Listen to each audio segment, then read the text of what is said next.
What's up, guys? It's Nofsky with Academia Audio, and today I'm going to walk you through our template.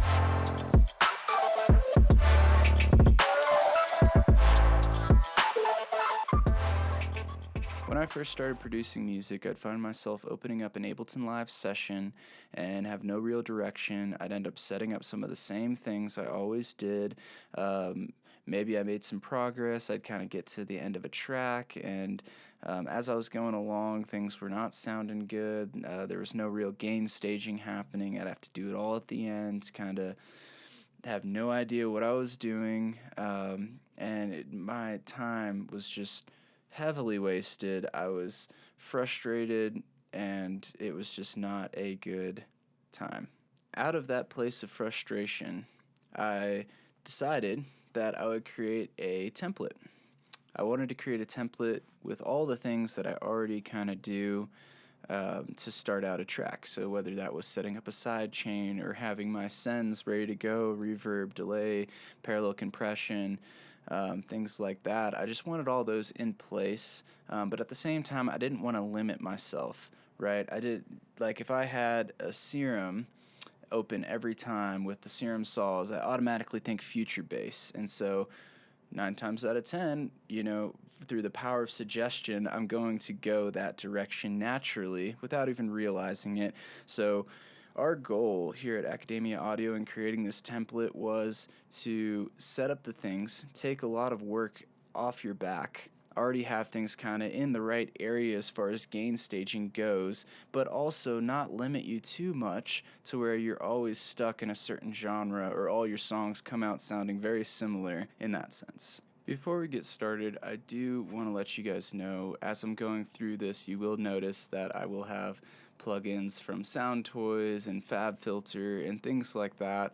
The free download for this template for you guys, I replaced all those with Ableton stock plugins. That way you guys can download it, plug it in, and start creating music, and you don't have to spend a fortune on all these plugins. That being said, if you want to, I will go ahead and open each plugin and show you my settings so you can kind of set it up the way I have mine set up here. That way you guys can also do this if you do have these plugins, so that is an option. So jumping right in, the first thing I have is the bass bus, and all I have on here is a sub. This is the sub from our Exhale Serum preset pack, one of them. Next, I have a utility on here. I have a little bit of compression going on. I have some R bass from Waves.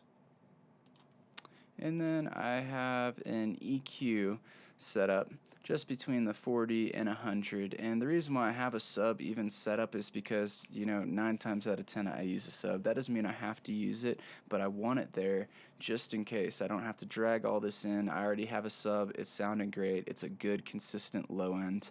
Besides that, I have my side chain set up all ready to go, and this is the Pro C from FabFilter. I also have the bass bus set to -12, and that is in correlation with the kick. You'll notice I have some of these levels already set. That way the relationship between the bass and kick, I know it's going to be somewhere between the -6 to -10 dB quieter than the kick. Being most music I make, I want the kick to be the loudest element in the track, one of the loudest elements in the track. Next is the synth bus. I have that set to -6, and I have a piano on here. The reason I have a piano is that is personal preference for me. I like to write from the position of a piano.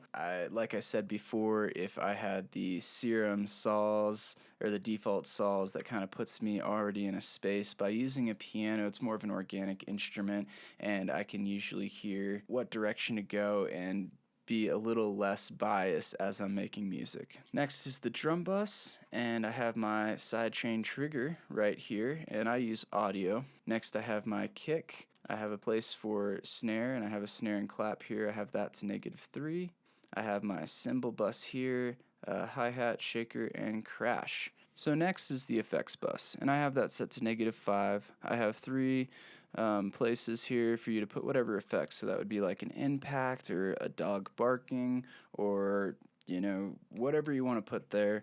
I also have a riser bus, and the reason I have a bus for risers, which it should be risers and sweeps, is I just have an EQ here cutting out all the bass frequencies. Typically when I use risers or sweeps in tracks, any low rumble I don't want, and if it does have a low rumble that I do want, then it would go up here in this section. Next, I have an atmosphere bus, and kind of the same thing. Atmospheres that if I want to add textures to my tracks, and I have like a bass and synth going, then I want to cut the lows out of there just so it's not conflicting with the low end. Now, in the cases I don't, again, it would go up in this section, but it's nice to just be able to drag and drop things there, knowing that you're not going to compromise any of your low end. Next is the vocal bus. It's very straightforward, just main vocals, background vocals. You can even add an ad-lib section.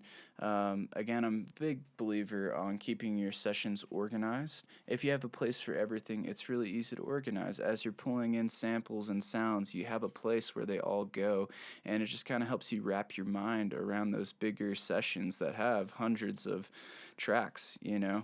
Next is my send section. So I have a send for plate verb, and that is my settings for that.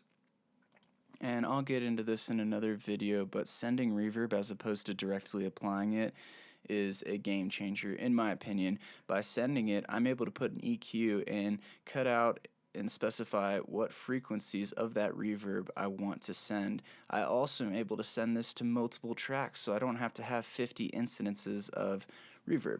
I can just have one plugin and I'm saving CPU and I'm sending it out, and then by sending the same reverb to multiple tracks, it almost acts as a glue to glue your tracks together. It's just another level of kind of making it all sound like it was made in the same space. I also have a hall verb. These are my settings for that. And again, I have an EQ, just kind of cutting off the low end of the reverb and a little bit of the highs.